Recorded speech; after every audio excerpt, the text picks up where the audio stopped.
Part 2, follow-up. You should always call your new partners at least 2 or 3 times a week. Bakit mo sila tatawagan? Again, para kamustahin, para alamin kung ano yung mga na-encounter nila, para tulungan sila. At hindi ka nagpa-follow up para itanong kung meron na siyang na-register. Maliwanag? Okay, you are following him up just to help them and give them new ideas. Okay? Remember, yung mga natututunan yung mga informations, yung mga nakukuha yung informations, kailangan i-share nyo sa kanila regularly. Always be excited in sharing new ideas, especially to your new partners, because the more information, the more commission.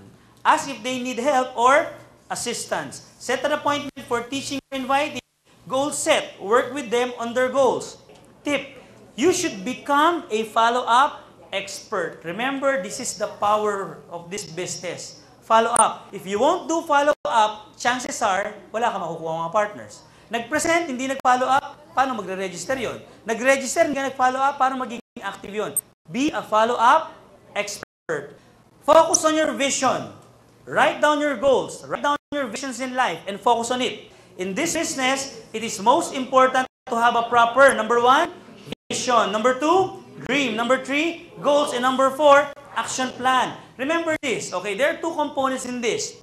Vision, dream, and goals, that's 50%. And the other 50% is action. Sometimes people, kumpleto sa vision, kumpleto sa pangarap, kumpleto sa paniniwala, kulang sa? Ooy, ang lakas mangarap ng mga Pilipino. Honestly, may pangarap kayo? Wala kaya yatang makakausap na Pilipinong walang pangarap eh. Halos lahat may pangarap. Pero marami bang nakakuha ng pangarap?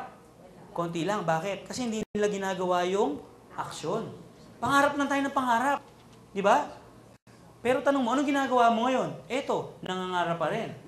Ask yourself a question. Meron ka na bang stepping stones ngayon towards your dreams in life? Kasi kung wala, yung pangarap mong yan, illusion lang yan. Maliwanag? Let's proceed. Basahin natin sabay-sabay. Final note.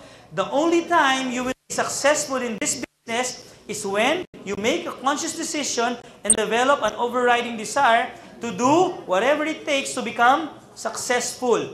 It is essential that you build your business step by step. You will spare yourself a lot of errors in this business by listening to your upline and following the systems outlined in Formula 1 and Formula 2 of our training manual. Develop your own vision, determine your goals, work out your action plan, acquire the right habits, never ever let anyone steal your dreams. Ladies and gentlemen, you can all do this business. Thank you very much for your time. Okay?